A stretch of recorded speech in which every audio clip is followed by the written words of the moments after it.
नमस्कार, मैं हूं पूजा। बिहार न्यूज में आपका स्वागत है। आज है 15 जून, दिन रविवार। खबरों की ओर बढ़ने से पहले एक नजर आज की सुर्खियों पर। जमीन मालिक की मृत्यु पर आश्रितों को मिलेंगे 50 लाख। अंचलाधिकारी और उत्तराधिकार के प्रमाण पत्र के आधार पर मिल सकती है राशि। आश्रित को देना होगा क्षतिपूर्ति बंध पत्र। महिला कर्मियों को अब कार्यस्थल के पास ही मिलेगा आवास। जिला स्तर पर गठित समिति करेगी भवनों का चयन। चयनित भवन मालिकों से किया जाएगा लीज एग्रीमेंट। बिहार में 18 आईपीएस अफसरों का हुआ तबादला। गृह विभाग ने जारी की अधिसूचना। पटना के नए एसएसपी बने कार्तिकेय शर्मा। बाढ़ प्रभावित जिलों में मिलेगी आधुनिक फैसिलिटी केंद्र। 7 प्रमंडलीय जिलों में बनेंगे ए टाइप केंद्र। 11 जिलों को बी टाइप केंद्र के लिए किया गया चयनित। बिहार में पहली बार होगी ई वोटिंग। 80 वर्ष से ऊपर और प्रवासी मतदाताओं को मिलेगी ये सुविधा। 22 जून तक करवाना होगा निबंधन। अब बिना नंबर सेव किए कर सकते हैं WhatsApp call. Click to chat feature करेगा मदद। पूरी तरीके से सुरक्षित है ये प्रक्रिया। चोकर्स नहीं, चैंपियन बनी साउथ अफ्रीका की टीम। पहली बार साउथ अफ्रीका ने जीता आईसीसी टेस्ट चैंपियनशिप का खिताब। चोट के बावजूद टेम्बा बामुमा ने बनाए 66 रन। चलिए अब बढ़ते हैं अब तक की 25 बड़ी खबरों की ओर विस्तार से। एसजीपीजीआई ने नर्सिंग ऑफिसर के 1200 पदों पर निकाली भर्ती। एसजीपीजीआई लखनऊ भर्ती 2024 Sanjay Gandhi post graduate institute of medical science यानी कि एसजीपीजीआई लखनऊ ने नर्सिंग ऑफिसर समेत विभिन्न पदों पर भर्ती निकाली है। आवेदन संस्थान की वेबसाइट sgpgims.org.in पर किए जा सकते हैं। नर्सिंग ऑफिसर के लिए बीएससी नर्सिंग और स्टेट इंडियन नर्सिंग काउंसिल में पंजीकरण जरूरी है, जबकि अन्य पदों के लिए 12वीं आईटीआई डिप्लोमा या ग्रेजुएशन की योग्यता मांगी गई है। आयु सीमा 18 से 40 वर्ष है। आरक्षित वर्ग को छूट मिलेगी। चयन प्रक्रिया में लिखित परीक्षा, डॉक्यूमेंट वेरिफिकेशन और मेडिकल टेस्ट शामिल है। फीस 1000 रुपए। यूआर ओबीसी ईडब्ल्यूएस के लिए 1000 रुपए और एससी एसटी के लिए 600 रुपए प्लस जीएसटी है। वेतन 40,900 से 1,12,000 प्रति माह तक मिलेगा। आवेदन फॉर्म ऑनलाइन भरना होगा। महिला कर्मियों को अब कार्यस्थल के पास ही मिलेगा आवास। बिहार सरकार ने महिला सरकारी कर्मियों को उनके कार्यस्थल के पास आवासीय सुविधा देने का निर्णय लिया है। इसके तहत निजी मकान मालिकों से किराया या पट्टे पर घर लेकर महिला कर्मियों को दिया जाएगा ताकि उन्हें आने जाने में परेशानी न हो। इस नीति के तहत एसडीएम क्षेत्र में इच्छुक मकान मालिकों से एक्सप्रेशन ऑफ इंटरेस्ट यानी कि ईओआई आमंत्रित करेंगे और जिला स्तर पर गठित समिति भवनों का चयन करेगी।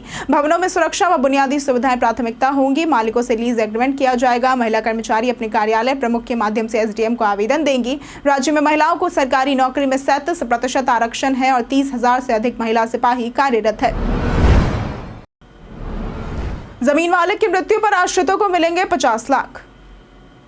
राजस्व एवं भूमि सुधार विभाग ने स्पष्ट किया है कि जमीन अधिग्रहण के बाद भूस्वामी की मृत्यु होने पर उनके आश्रितों को 50 लाख रुपए से अधिक की मुआवजा राशि के लिए अदालत से आदेश लेना होगा। 50 लाख तक की राशि अंचलाधिकारी के प्रमाण पत्र और उत्तराधिकार प्रमाण पत्र के आधार पर दी जा सकती है। अंचलाधिकारी दावे की जांच कर संतुष्ट होने पर भुगतान करेंगे। शेखपुरा जिले के एक मामले में निदेशक भू अर्जन ने यह निर्देश जारी किया है। आश्रित को क्षतिपूर्ति बंध पत्र भी देना होगा, जिसमें वो ये लिखेगा कि यदि कोई अन्य व्यक्ति हकदार साबित होता है तो वो मुआवजे की राशि पूरी आंशिक रूप से वापस करेगा। बिहार में 18 आईपीएस अफसरों का हुआ तबादला।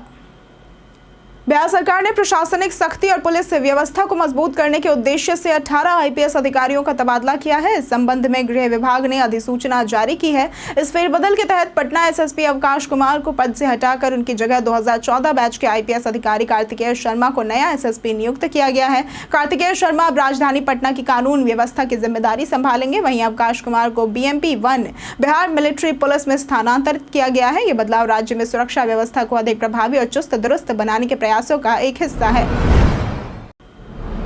महिला किसानों को अब मिलेगा सन फ्रिज का सहारा। बिहार में महिला किसानों की मदद के लिए जीविका दीदियों द्वारा 24 जिलों में मिनी कोल्ड स्टोरेज यानी कि सन फ्रिज खोले जाएंगे। ये सोलर सिस्टम से चलने वाले कोल्ड स्टोरेज अमेरिकन तकनीक पर आधारित हैं, जिनमें 5 से 10,000 किलोग्राम के फल, सब्जी और फूल लंबे समय तक सुरक्षित रखे जा सकते हैं। एक सन फ्रिज की लागत लगभग 20 लाख रुपए है और इसका मासिक संचालन खर्च महज 2,000 रुपए है। भाड़ा भी नाम मात्र रखा गया है, 100 किलो पर 50 रुपए और 1 क्विंटल पर 100 रुपए महीना। पायलट प्रोजेक्ट के रूप में ये योजना 2024 में बेगूसराय के मटिहानी गांव में शुरू हुई थी, जिससे अब तक 30,000 से ज्यादा किसान लाभान्वित हो चुके हैं। बाढ़ प्रभावित जिलों में मिलेगी आधुनिक फैसिलिटी केंद्र। बिहार में आपदा प्रबंधन को सशक्त बनाने हेतु भवन निर्माण विभाग द्वारा बाढ़ प्रभावित जिलों में आधुनिक जिला आपदा रिस्पांस फैसिलिटी सह प्रशिक्षण केंद्र बनाए जा रहे हैं। 7 प्रमंडलीय जिलों में ए टाइप 70 करोड़ और 11 जिलों में बी टाइप 82.37 करोड़ केंद्र बनाए जा रहे हैं, जिनमें से 6 ए टाइप व 9 बी टाइप का निर्माण पूरा हो चुका है। ये 3 मंजिला भवन सोलर पैनल से युक्त है और एसडीआरएफ कर्मियों के लिए आवासीय सुविधा भी है। इसके अलावा 10 जिलों में 100 बाढ़ आश्रय स्थलों का निर्माण स्वीकृत हुआ है, जिनमें से 96 पूर्ण हो चुके हैं। ये पहल राहत कार्यों की गति और आपदा से निपटने की तैयारी को मजबूती देगी। अहमदाबाद प्लेन क्रैश में बाल बचे बिहार के रितेश। अहमदाबाद में हुए प्लेन क्रैश में बेगूसराय के रितेश कुमार शर्मा घायल हो गए हैं। वे बीजे मेडिकल कॉलेज अहमदाबाद में एमबीबीएस सेकेंड ईयर के छात्र हैं और हादसे के वक्त हॉस्टल की कैंटीन में खाना खा रहे थे। हादसे में कैंटीन में अफरा तफरी मच गई और उनके पास बैठे छात्र पर दीवार गिर पड़ी। 2:30 बजे रितेश के परिजनों को एक डॉक्टर ने फोन कर हादसे की जानकारी दी, जिससे परिवार घबरा गया। शाम तक रितेश से बातचीत होने पर उन्हें थोड़ी राहत मिली। परिजनों ने कहा कि इतने बड़े हादसे में रितेश का बचना बहुत बड़ी बात है। गृह मंत्री अमित शाह ने अस्पताल जाकर रितेश से मुलाकात की और हालचाल जाना। बिहार में पहली बार होगी ई वोटिंग। बिहार राज्य निर्वाचन आयोग ने पहली बार ई वोटिंग कराने की घोषणा की है। यह सुविधा 80 वर्ष से ऊपर के बुजुर्ग, दिव्यांग, गर्भवती, असाध्य रोगी और प्रवासी मतदाताओं को दी जाएगी, जो स्मार्टफोन से कहीं से भी मतदान कर सकेंगे। 28 जून को 6 नगर निकायों में आम चुनाव और 40 में उपचुनाव होंगे। ई वोटिंग के लिए मतदाताओं को 22 जून तक निबंधन कराना होगा। हर बूथ पर अधिकतम 10% मतदाता ई वोटिंग कर सकेंगे। एंड्रॉइड स्मार्टफोन से ई वोटिंग ऐप डाउनलोड कर निबंधन करना होगा। वोट देने के बाद डिजिटल मतपत्र दिखेगा। ई वोटिंग की अनुमति मेहसी, पकड़ी दयाल, कोचस, खुसरोपुर, नौबतपुर, विक्रम सहित अन्य नगर निकायों को दी गई है।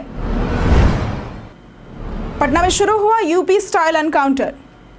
डीजीपी विनय कुमार ने यह साफ कहा है कि अपराधी रिएक्ट करेंगे तो पुलिस भी जवाबी कार्रवाई करेगी। उन्होंने अटल पथ की घटना का जिक्र करते हुए बताया कि कैसे अपराधी पुलिस से बचने के लिए उन पर ही गाड़ी चढ़ा देते हैं। पटना पुलिस अब यूपी की तर्ज पर अपराधियों के पैरों में गोली मार रही है। हाल ही में बिहटा, खुसरोपुर और दानापुर में ऐसी 3 घटनाएं सामने आई हैं। वहीं पटना में बढ़ते अपराध को लेकर डीजीपी और एडीजी ने सिटी एसपी पूर्वी कार्यालय में 2.5 घंटे की समीक्षा बैठक की। अधिकारियों को 1 महीने में सुधार लाने के निर्देश दिए गए हैं।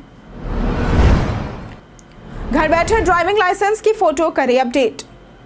अगर आपके पास ड्राइविंग लाइसेंस पर पुरानी फोटो या सिग्नेचर अब पहचान में नहीं आते तो अब आप घर बैठे इन्हें ऑनलाइन बदल सकते हैं। परिवहन मंत्रालय ने यह सुविधा स्मार्ट कार्ड डीएल धारकों के लिए शुरू की है। इसके लिए आपका डीएल, आधार, फोटो व मोबाइल लिंक्ड नई फोटो सिग्नेचर यानी कि जेपीईजी और पीएनजी फाइल में और इंटरनेट जरूरी है। प्रक्रिया में परिवहन.gov.in साइट पर जाकर डीएल नंबर, ओटीपी और डिटेल्स भरकर नई फोटो सिग्नेचर अपलोड करनी होती है। कारण बताना होता है और 400 रुपये शुल्क चुकाना होता है। आवेदन की रसीद डाउनलोड करना न भूलें। यह सुविधा पारदर्शी और एजेंटों से बचाती है, जिससे समय और पैसा दोनों की बचत होती है। 0 माइल मसौढ़ी सड़क निर्माण में देरी पर सीएम की नाराजगी। मुख्यमंत्री नीतीश कुमार ने शनिवार को पटना के कई निर्माण कार्यों का निरीक्षण किया। उन्होंने 0 माइल मसौढ़ी सड़क निर्माण की धीमी प्रगति पर नाराजगी जताते हुए अधिकारियों को तेजी से काम पूरा करने का निर्देश दिया। इससे पहले मुख्यमंत्री ने Mithapur Mahuli 4 lane elevated road का भी निरीक्षण किया और बचे कार्यों को शीघ्र पूरा करने को कहा, ताकि यातायात जाम से राहत मिले। उन्होंने बताया कि एलिवेटेड रोड सिपारा पुल के ऊपर से होकर गुजरेगा और सर्विस रोड की भी व्यवस्था की जाएगी। इसके बाद सीएम ने पुनपुन सस्पेंशन ब्रिज और पुनपुन घाट पर हुए सौंदर्यीकरण कार्य का जायजा लिया। उन्होंने कहा कि इससे पिंडदान करने वालों को सुविधा मिलेगी और उनका इस क्षेत्र से भावनात्मक जुड़ाव है। टीआरटीसी डिप्लोमा में नामांकन की बढ़ी आयु सीमा। पटना स्थित टूल रूम प्रशिक्षण संस्थान यानी कि टीआरटीसी में संचालित 2 डिप्लोमा पाठ्यक्रमों में बिहार के अभ्यर्थियों को नामांकन के लिए विशेष छूट दी गई है। अब 10वीं उत्तीर्ण छात्र बिना न्यूनतम अंक सीमा के आवेदन कर सकते हैं। इसके साथ ही उम्र सीमा को भी बढ़ाकर 15 से 22 वर्ष कर दिया गया है। एमएसएमई मंत्रालय की स्वीकृति से यह बदलाव किया गया है। Diploma in tool and die or advance mechatronics and industrial automation पाठ्यक्रमों में 300 सीटों पर नामांकन होगा।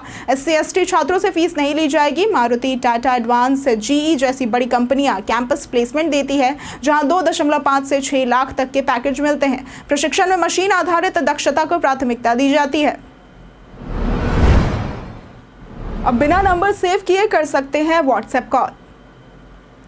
आज के दौर में व्हाट्सएप सिर्फ चैटिंग के लिए नहीं बल्कि वीडियो, वॉइस कॉल और डॉक्यूमेंट शेयरिंग के लिए भी इस्तेमाल होता है। लेकिन बिना नंबर सेव किए कॉल न कर पाना एक आम परेशानी बन गई है।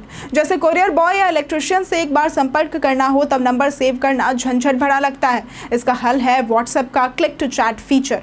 इसके लिए मोबाइल ब्राउजर में लिंक टाइप करें, wa.me/91 कोड के साथ अपना नंबर। बता दें 91 भारत का कोड है, इसलिए इसका इस्तेमाल करना जरूरी है। लिंक खोलने पर कंटिन्यू टू चैट का ऑप्शन आएगा, जिससे बिना नंबर सेव किए कॉल या चैट संभव है। यह ट्रिक सुरक्षित, आसान और ऑफिशियल है। बस सामने वाला व्यक्ति व्हाट्सएप यूजर होना चाहिए और नंबर सही होना चाहिए। इस बार खरीफ सिंचाई का बड़ा लक्ष्य।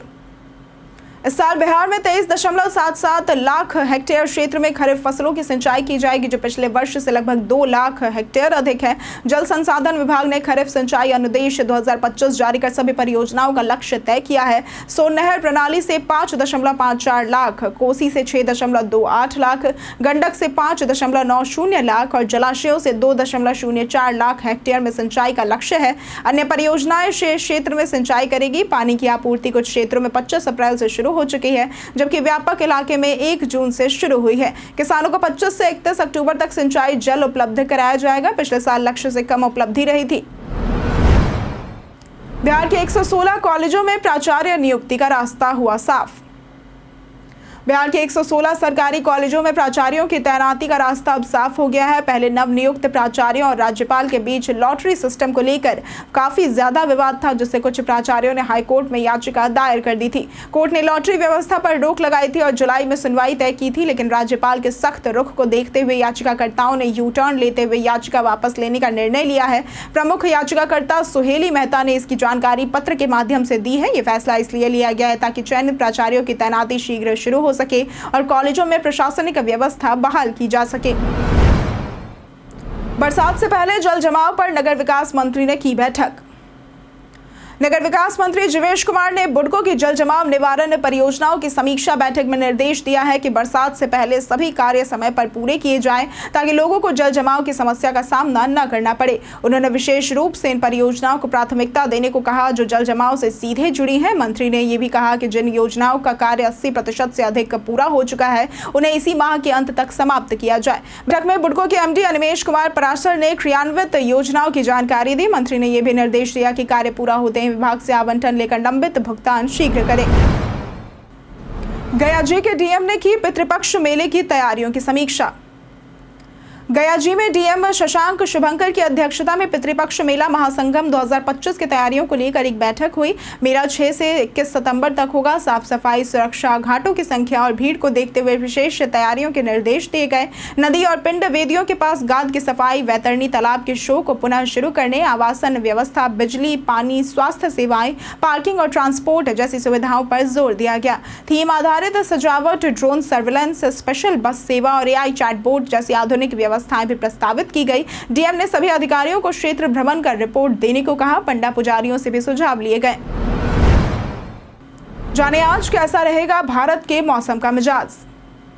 मौसम विभाग के अनुसार अगले 24 घंटों के दौरान अधिकतम व न्यूनतम तापमान में कोई भी विशेष परिवर्तन होने की संभावना नहीं है, जिसके बाद गिरावट होने का पूर्वानुमान लगाया गया है। प्रदेश के 1 या 2 स्थानों पर वर्षा होने की संभावना है। राज्य के 1 या 2 इलाकों में मेघ गर्जन और वज्रपात के साथ तेज हवा चलने की आशंका है। अगर बात करें आज के अधिकतम तापमान की, तो आज का अधिकतम तापमान 36 से 38 डिग्री और न्यूनतम तापमान 26 से 28 डिग्री रहने की संभावना है। फर्जी सीबीआई बनकर रिटायर्ड कर्मचारी से 57 लाख की ठगी। मोतिहारी में कृषि विभाग के रिटायर्ड कर्मचारी दिलीप कुमार से 57 लाख की साइबर ठगी हुई है। एक ठग ने खुद को सीबीआई अधिकारी बताकर उन्हें जेट एयरवेज के Naresh Goyal money laundering case में फंसाने की धमकी दी और पैन कार्ड के दुरुपयोग का भय दिखाकर पैसे ऐंठ लिए। ठग ने सीबीआई ऑफिस का फर्जी वीडियो दिखाया और हत्या की धमकी दी। दिलीप ने डरकर 57 लाख रुपए विभिन्न खातों में ट्रांसफर कर दिए। जांच में पता चला कि पैसे सबसे पहले कटिहार निवासी आकाश मुखर्जी के खाते में गए। पुलिस ने उसे गिरफ्तार कर मोतिहारी लाया है। पूछताछ में उसने बताया कि बीटेक के बाद नौकरी नहीं मिली और साइबर ठगी कर दुकान खोल ली थी। उस पर 8 राज्यों में 21 से भी अधिक केस दर्ज है। जाने फ्रिज में ज्यादा बोतल रखना सही है या नहीं। फ्रिज में पानी की ज्यादा बोतल रखने से उसकी कूलिंग क्षमता पर असर पड़ता है। अगर आप एक साथ 3 से 4 बोतल खासकर गर्म पानी की रख देते हैं तो फ्रिज को ठंडा करने में ज्यादा मेहनत करनी पड़ती है। इससे कंप्रेसर ज्यादा देर तक चलता है और बिजली की खपत बढ़ जाती है। इसके साथ ही बोतल्स के कारण एयर फ्लो ब्लॉक हो सकता है, जिससे अन्य चीजें जल्दी ठंडी नहीं होती। ज्यादा ठंडक से फ्रीजर में बर्फ जम सकती है और नमी के कारण बैक्टीरिया भी पनप सकते हैं। बेहतर है कि एक बार में सिर्फ 2 से 3 बोतल ही रखें और उन्हें रूम टेम्परेचर पर लाकर ही फ्रिज में रखें। इससे फ्रिज बेहतर चलेगा और बिजली भी बचेगी। मंगनीलाल मंडल होंगे राजद के नए अध्यक्ष। राजद नेता मंगनीलाल मंडल ने 14 जून को बिहार प्रदेश अध्यक्ष पद के लिए नामांकन दाखिल किया। वे तेजस्वी यादव के साथ पार्टी कार्यालय पहुंचे, जहां लालू यादव, राबड़ी देवी और मीसा भारती भी मौजूद थी। मंडल का निर्विरोध चुना जाना तय है क्योंकि उन्होंने अकेले नामांकन किया है। 19 जून को ज्ञान भवन में उनके नाम की औपचारिक घोषणा होगी। वे जगदानंद सिंह की जगह लेंगे। मंगनीलाल अत्यंत पिछड़ा वर्ग से आते हैं और आरजेडी उन्हें इस वर्ग को साधने के लिए आगे कर रही है। तेजस्वी यादव ने उन्हें अनुभवी नेता बताया है। मंगनीलाल ने इस जिम्मेदारी को चुनौती माना है और कहा कि चुनावी वर्ष में वे पूरी ताकत लगा देंगे। रक्सौल कोलकाता के बीच चलेगी semi high speed train, PM करेंगे उद्घाटन। बिहार में वंदे भारत एक्सप्रेस का विस्तार अब मुजफ्फरपुर चंपारण रूट तक पहुंच चुका है। रक्सौल से कोलकाता के बीच चलने वाली इस नई सेमी हाई स्पीड ट्रेन का शुभारंभ 20 जून को प्रधानमंत्री नरेंद्र मोदी सिवान से वर्चुअली करेंगे। ये ट्रेन पटना से गोरखपुर तक मुजफ्फरपुर बेतिया होकर चलेगी, जिससे उत्तर बिहार के यात्रियों को खासा लाभ मिल सकेगा। रक्सौल स्टेशन को 50 करोड़ की लागत से अत्याधुनिक बनाया जा रहा है, जहां वंदे भारत और अमृत भारत ट्रेनों का मेंटेनेंस डिपो भी बनेगा। नेपाल भारत के धार्मिक स्थलों को जोड़ने वाली ये ट्रेन श्रद्धा और सुविधा की नई मिसाल बनेगी। OHE अपग्रेडेशन का टेंडर भी जारी हो चुका है। समस्तीपुर DRM विनय श्रीवास्तव खुद निगरानी कर रहे हैं। ये ट्रेन न सिर्फ रफ्तार का अनुभव कराएगी बल्कि अयोध्या, जनकपुर जैसे तीर्थों को भी जोड़ेगी। चुनाव में जनसुराज नहीं करेगी किसी से गठबंधन।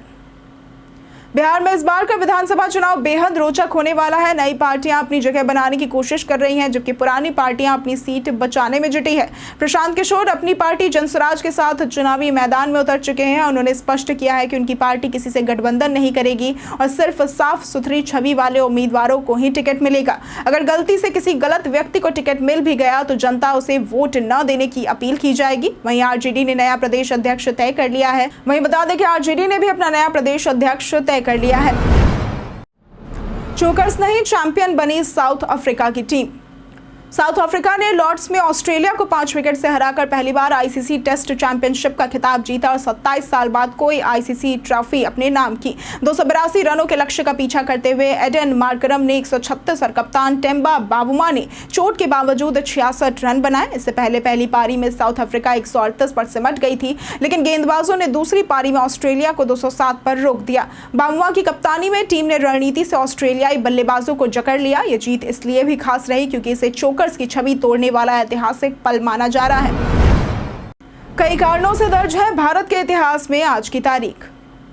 1908 में आज के दिन एशिया के सबसे पुराने स्टॉक एक्सचेंजों में से एक कलकत्ता में खुला था। आज के दिन 1947 में अखिल भारतीय कांग्रेस ने भारत के विभाजन की नींव डालने वाली ब्रिटिश योजना को मंजूरी दी थी। आज के दिन 2006 में भारत और चीन ने पुराना सिल्क रूट खोलने का निर्णय लिया था। आज के दिन 1950 में भारतीय उद्योगपति लक्ष्मी मित्तल का जन्म हुआ था।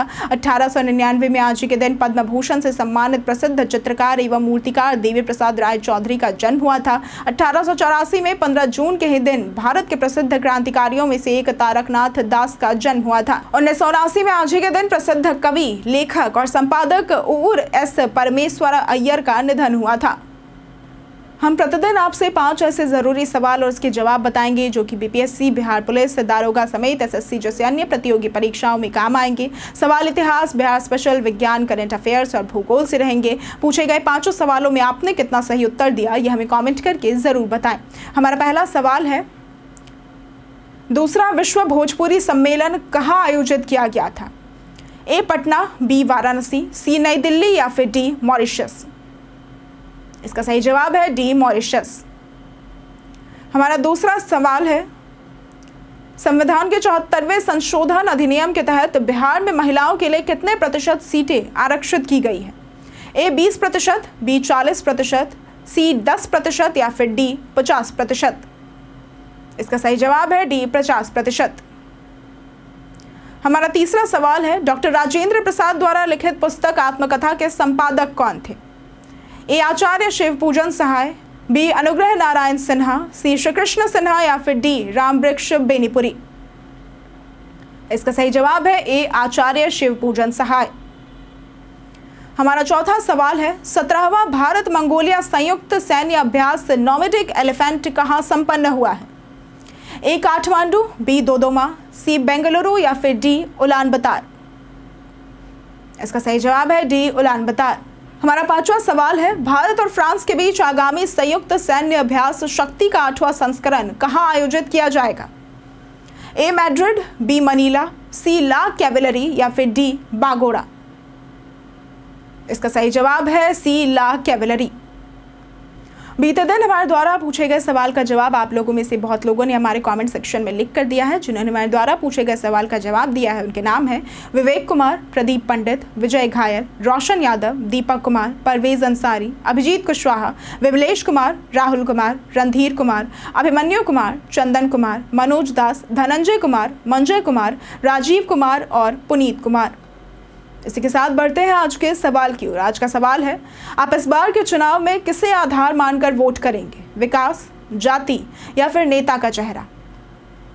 आप अपना जवाब हमें हमारे कमेंट सेक्शन में लिखकर जरूर बताएं। आज के लिए सिर्फ इतना ही। बिहार की तमाम खबरों के साथ बने रहने के लिए देखते रहे बिहारी न्यूज़। और साथ ही अगर आप यूट्यूब चैनल पर देख रहे हैं तो चैनल को सब्सक्राइब करें और अगर आप फेसबुक पेज पर देख रहे हैं तो लाइक और फॉलो जरूर करें।